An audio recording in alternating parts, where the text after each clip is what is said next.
नमस्कार दोस्तों, नौकरी पक्की एकेडमी में आप लोगों का स्वागत है।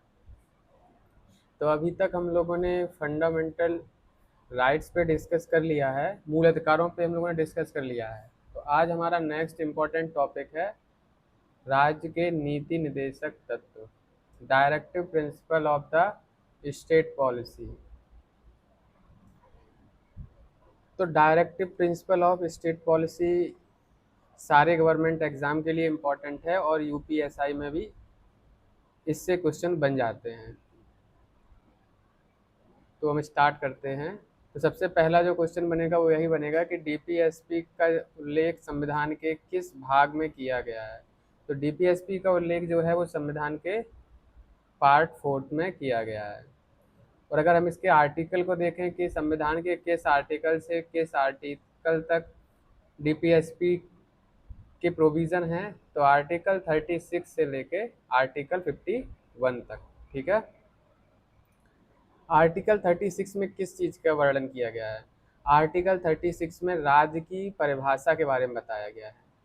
राज्य की परिभाषा का मतलब क्या है? राज्य की परिभाषा हम लोगों ने फंडामेंटल राइट्स में डिस्कस करनी थी, लेकिन अभी वहाँ नहीं की है। बेसिकली अभी हम बता देते हैं राज्य का क्या मतलब है। राज्य का जनरली मतलब जो है वो ये है कि जो भी पार्लियामेंट है या फिर जो राज्य की विधानसभा है, ठीक है, सेंटर की जो पार्लियामेंट है और स्टेट की जो विधानसभा है, इसको मोटा मोटा अगर हम लोग बोलेंगे तो इसको राज्य बोल देंगे। ठीक है, अभी यही समझो। नहीं, वैसे तो इसमें जो भी गवर्नमेंट अथॉरिटी है वो भी इसी में इंक्लूड हो जाएंगी, राज्य में। तो आर्टिकल 36 में क्या बताया गया है? राज्य की परिभाषा के बारे में बताया गया है। आर्टिकल 37 में क्या कहा गया? ये बड़ा इंपॉर्टेंट आर्टिकल है, क्योंकि ऐसा क्वेश्चन बन जाता है कि राज्य के नीति निर्देशक तत्व प्रवर्तनीय हैं या नहीं है। जैसे क्वेश्चन बन जाता है कि राज्य के नीति निर्देशक तत्व और मूल अधिकार में से कौन प्रवर्तनीय है। तो मूल अधिकार प्रवर्तनीय है और राज्य के नीति निर्देशक तत्व प्रवर्तनीय नहीं है। अब प्रवर्तनीय का मतलब क्या होता है? प्रवर्तनीय का देखो सिंपल सा मतलब ये है कि आप डीपीएसपी को इम्प्लीमेंट कराने के लिए सुप्रीम कोर्ट नहीं जा सकते। जबकि आपको याद होगा तो हम लोगों ने फंडामेंटल राइट में आर्टिकल 32 में डिस्कस किया था, जो सुप्रीम कोर्ट रिट जारी कर सकता है ना। तो आर्टिकल 32 के अंतर्गत अगर आपका कोई मूल अधिकारों का उल्लंघन कर रहा है तो आप सुप्रीम कोर्ट जा सकते हैं। लेकिन यदि डीपीएसपी का उल्लंघन कर रहा हो तो ऐसा कंपलसरी नहीं है कि आप सुप्रीम कोर्ट जा ही सकते हैं और जाकर सुप्रीम कोर्ट उसे इम्प्लीमेंट करा ही सकते हैं। तो यही है प्रवर्तनीय का मतलब, सिंपल सा, कि आप सुप्रीम कोर्ट जा सकते हैं कि नहीं जा सकते। तो डीपीएसपी को इम्प्लीमेंट कराने के लिए सुप्रीम कोर्ट नहीं जा सकते। इसमें दूसरा जो पॉइंट आर्टिकल 36 में 37 में लिख के आता है कि ये शासन के मूलभूत है। अब शासन के मूलभूत मतलब क्या है? शासन के मूलभूत का मतलब है कि अगर गवर्नमेंट जो है वो कोई भी पॉलिसी बनाती है, गवर्नमेंट अगर कोई भी पॉलिसी बनाती है,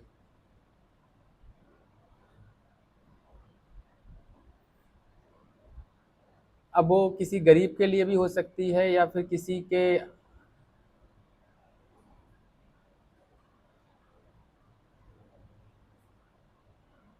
गरीब के लिए भी हो सकती है या फिर रोजगार के लिए भी हो सकती है या फिर अपनी अर्थव्यवस्था को बेहतर करने के लिए हो सकती है। तो सरकार कोई भी नीति बनाएगी, ठीक है, शासन के लिए सरकार कोई भी नीति बनाएगी तो उसमें डीपीएसपी के जो प्रोविज़न है वो याद रखेगी। अब डीपीएसपी के प्रोविज़न को याद रखने का क्या मतलब है?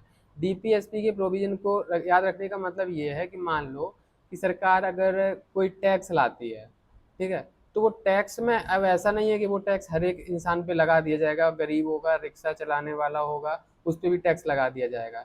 तो सरकार इस चीज़ को याद रखेगी अपनी पॉलिसी को बनाने में, टैक्स लगाने में, कि कुछ लोग ऐसे हैं जो टैक्स नहीं भर सकते, तो उन पर सरकार प्रत्यक्ष यानी कि डायरेक्ट टैक्स नहीं लगाती है। तो इसी का मतलब है शासन में मूलभूत का मतलब क्या है? शासन में मूलभूत का मतलब यही है कि जब भी सरकार कोई भी पॉलिसी बनाएगी तो ये याद रखेगी, डीपीएसपी के प्रोविजन को सरकार याद रखेगी। अब अगला आर्टिकल जो है आर्टिकल 38 का फर्स्ट क्लॉज। तो आर्टिकल 38 के फर्स्ट क्लॉज में क्या लिखा हुआ है? 38 के फर्स्ट क्लॉज में क्या लिखा हुआ है? SEP न्याय। इसका क्या मतलब है? एस का मतलब है सोशल यानी कि सामाजिक, ई का मतलब है इकोनॉमिक और पी का मतलब है राजनीतिक। तो हमारी जो सरकार है वो क्या करेगी, सामाजिक आर्थिक और राजनीतिक न्याय सुनिश्चित करेगी। ऐसा किसमें लिखा हुआ है, आर्टिकल 38 के पहले वाले क्लॉज में लिखा हुआ है। अब अगला आर्टिकल देखते हैं, आर्टिकल 38 का 2। इसमें ये क्या कहा गया है, असमानता को कम करेगी। अब देखो हमने अपने नोट्स में ज़्यादा लंबे चौड़े आर्टिकल्स को नहीं लिखा है, क्योंकि हम लोगों को क्या करना है, ऑब्जेक्टिव टाइप क्वेश्चन सॉल्व करने हैं, तो उसी हिसाब से ये नोट्स भी हैं। तो आपको बस थोड़ा सा क्या दिखेगा कि असमानता को कम करने का उल्लेख संविधान के किस, डीपीएसपी के किस आर्टिकल में किया गया है, तो आर्टिकल 38(2) में। ठीक है, तो इसीलिए हमने ये नोट्स एकदम शॉर्ट्स और क्रिप्स फॉर्म में हैं, जिससे कि रिवीजन करने में भी आसानी होगी। तो असमानता को कम करने की गवर्नमेंट कोशिश करेगी। किस किस लेवल पे असमानता को कम करने की कोशिश करेगी, तो आय, इनकम के लेवल पे। अब हम लोगों को पता ही होगा, किसी की इनकम पता पड़े 1 लाख है हम और किसी की इनकम 10,000 रुपये है, तो ऐसा डीपीएसपी में लिखा हुआ है कि सरकार कोशिश करेगी कि असमानता, आय के स्तर पर असमानता कम हो सके। ऐसे ही कुछ लोगों के पास बहुत सारी सुविधाएं होती हैं, गाड़ी भी है, 4 व्हीलर भी है, और कुछ लोगों के पास रिक्शा ही है। तो ऐसी सुविधा सरकार कोशिश करेगी कि हर इंसान को जो सुविधा के स्तर पर जो असमानता है वो भी कम हो सके। और इसी प्रकार अपॉर्चुनिटी, अब जैसे अमीर का जो लड़का है वो किसी भी स्कूल में पढ़ सकता है, अच्छी कोचिंग ले सकता है, लेकिन गरीब का बच्चा जो है वो इस प्रकार की उसके पास अवसर नहीं होते हैं। तो आर्टिकल 38(2) में क्या लिखा हुआ है कि सरकार ये भी एफर्ट करेगी कि ऐसे अवसर हर एक बालक को, हर एक व्यक्ति को मिले, यानी कि अवसर की असमानता को कम करेगी। तो ये याद रखना कि आर्टिकल 38(2) में क्या लिखा हुआ है, असमानता को कम करेगी। ठीक है, अगर हम इसको शॉर्ट फॉर्म में लिखें, जैसे ऊपर हम लोगों ने डिस्कस किया था,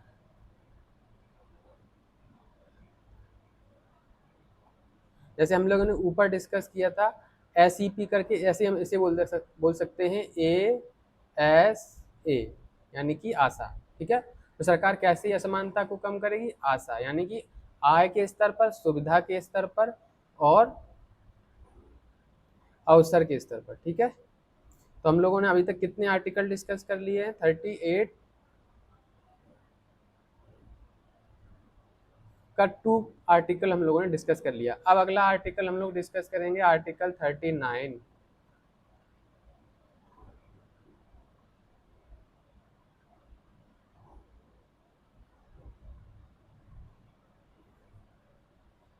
तो आर्टिकल 39, अब देखो हमने इसमें भी शॉर्ट फॉर्म में लिखा है, आर्टिकल 39 के का, आर्टिकल 39 का जो का है उसमें क्या लिखा हुआ है, आजीविका, आजीविका को सुनिश्चित करेगी। अब हम इसे क्या याद करने की क्या ट्रिक हो सकती है, आजीविका में क्या है, का, और 39 में, 39 का ये कौन सा है, का। तो ऐसे आप याद रख सकते हैं। ठीक है, भौतिक संसाधन, भौतिक संसाधनों का उचित वितरण सुनिश्चित करेगी। ऐसा किसमें है, आर्टिकल 39 का खा। तो जैसे ही आपको ऑब्जेक्टिव टाइप क्वेश्चन में भौतिक संसाधन दिखे तो आपको क्या याद आना चाहिए, आर्टिकल 39 याद आना चाहिए।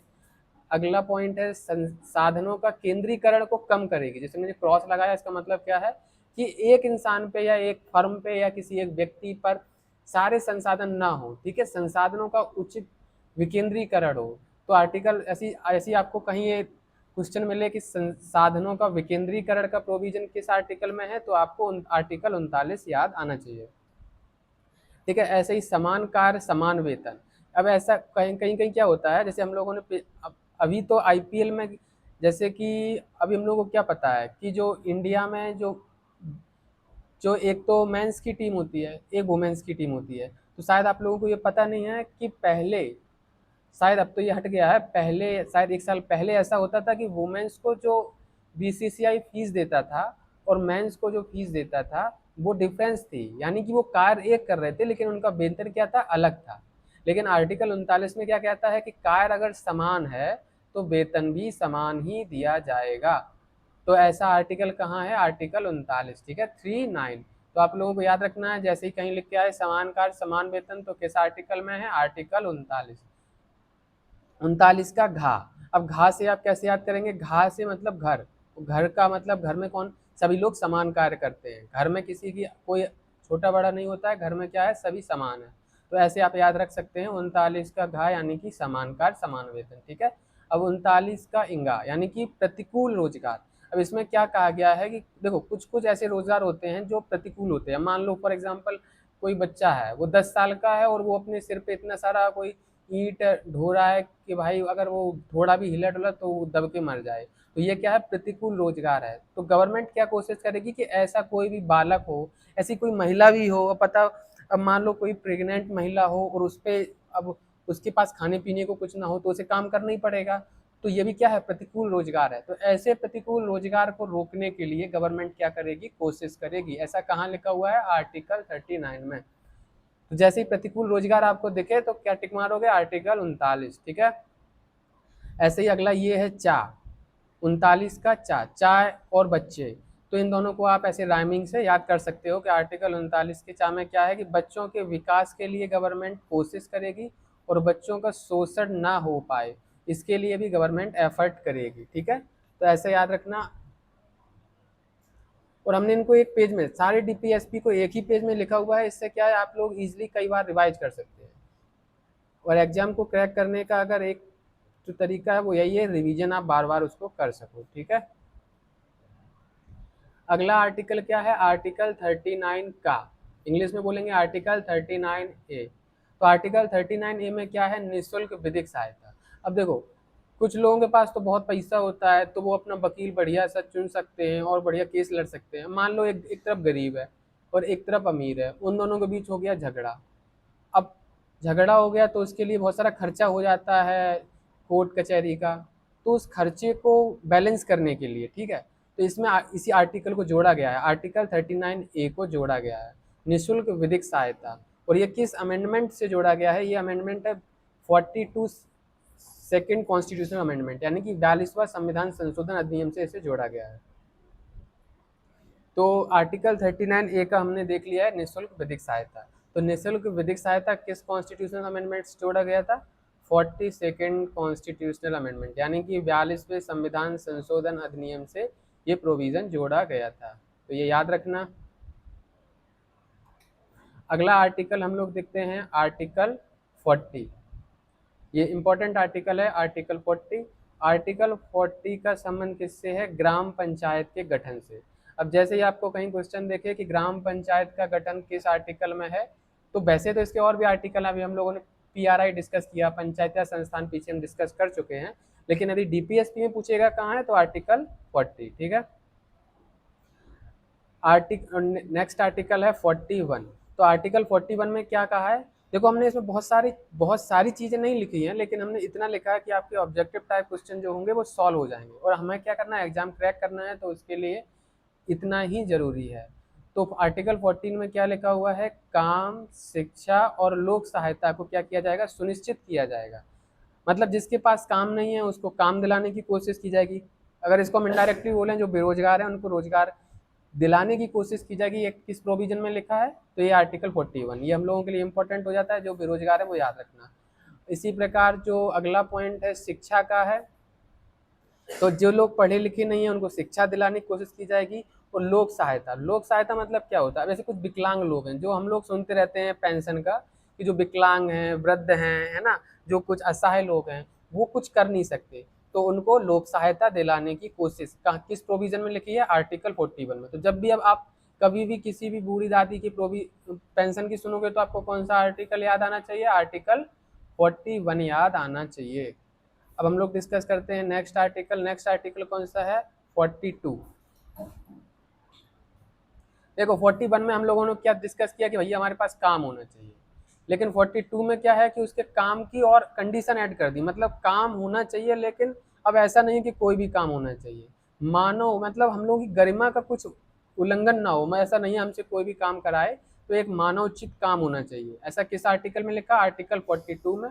और न्याय संगत काम होना चाहिए, ऐसा किस में लिखा, आर्टिकल 42 में, ठीक है। तो याद रखना, जैसे न्याय संगत और मानवोचित काम की बात कहें तो किस आर्टिकल को, 42 की बात की जाएगी। और काम, शिक्षा, लोक सहायता की बात की जाए तो आर्टिकल 41 की बात की जाएगी। आर्टिकल 42 में एक पॉइंट और है, प्रसूति से रिलेटेड। प्रसूति तो समझते ही होगे, तो प्रसूति से रिलेटेड जो प्रोविजन है वो किस आर्टिकल में है, प्रसूति से रिलेटेड प्रोविजन जो है वो आर्टिकल 42 में है। अब हम लोग डिस्कस करेंगे आर्टिकल 43। तो आर्टिकल 43 में क्या है, देखो आर्टिकल 41 में क्या था कि काम दिया जाएगा, जो जो काम नहीं कर सकते उन्हें लोक सहायता दी जाएगी। ठीक है, हम लोग रिवाइज कर लेते हैं। आर्टिकल 42 में क्या था, आर्टिकल 42 में था कि जो लोग काम करेंगे यानी कि तो उन्हें अच्छा काम मिलना चाहिए, ऐसा नहीं है उनसे कोई भी काम, यानी कि उनको मानवोचित काम मिलना चाहिए। आर्टिकल 42 हो गया।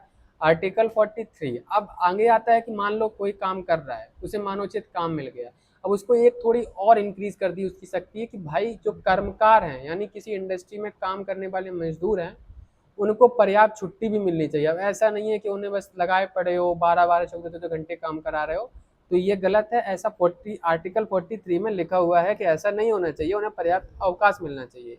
और ऐसा LSTD का मतलब उनके जीवन स्तर, लाइफ स्टैंडर्ड को भी महत्व देना चाहिए, मतलब उन्हें ऐसी पर्याप्त सुविधाएं देनी चाहिए। अब पता पड़ा आप सुनते होंगे कि भैया वहाँ मजदूर हैं, उनके लिए रहने को घर नहीं है, उनको जो वॉशरूम है उसका ऐसी गंदा है, तो मतलब उनका लाइफ स्टैंडर्ड लो नहीं होना चाहिए, अच्छा जीवन स्तर हो। ऐसा किस प्रोविजन में लिखा हुआ है, आर्टिकल 43 में। तो आपको अगर याद होगा तो ये क्या है, ये सब शासन के मूलभूत हैं, यानी गवर्नमेंट कोई भी पॉलिसी बनाती है, कहाँ हम लोगों ने डिस्कस किया था शासन के मूलभूत, याद है? तो वो आप कमेंट में बॉक्स में लिखिए कि कहाँ हम लोगों ने डिस्कस किया था शासन के मूलभूत, और कहाँ हम लोगों ने डिस्कस किया था प्रवर्तनीय। ठीक है, तो कमेंट बताइए कि कहाँ पर हम लोगों ने प्रवर्तनीय डिस्कस किया था।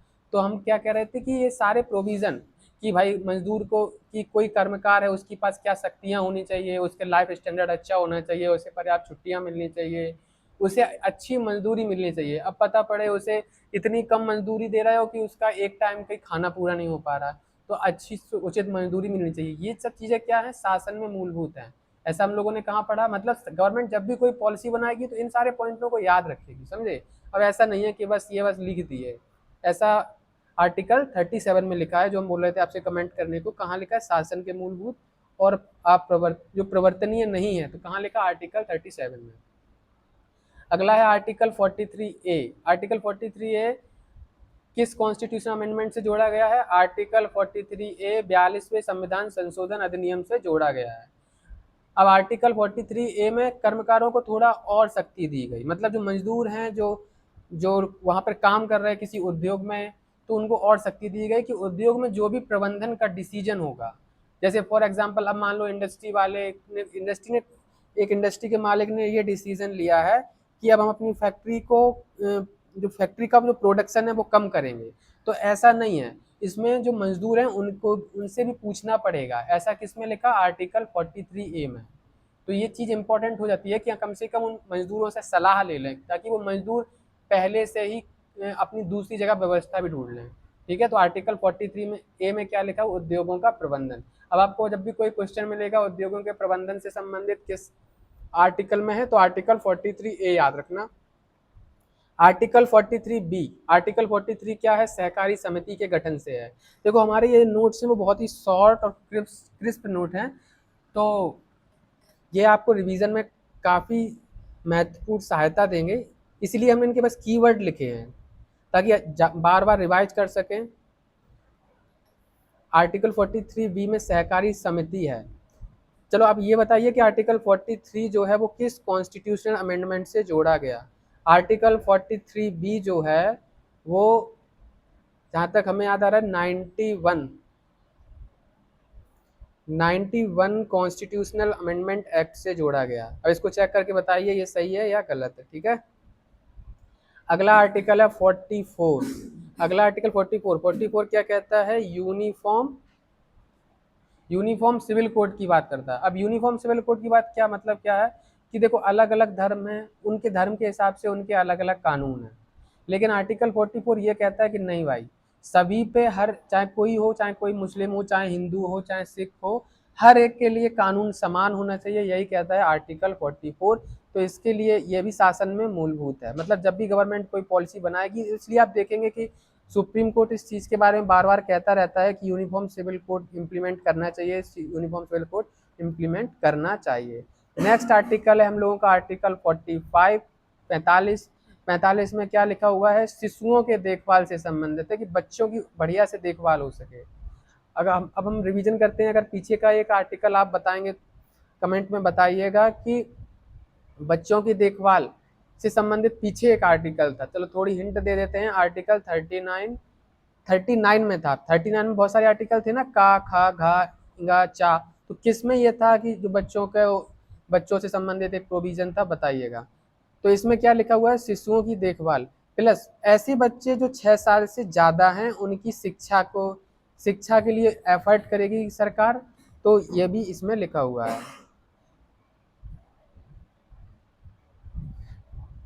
नहीं, 6 साल से जो छोटे हैं, यानी कि जो बच्चे 6 साल से कम हैं उनकी शिक्षा, यानी कि जिसे हम लोग बोलते हैं ना, जो आंगनबाड़ी टाइप की शिक्षा है, उसको भी सुनिश्चित किया जाएगा आर्टिकल 45 से।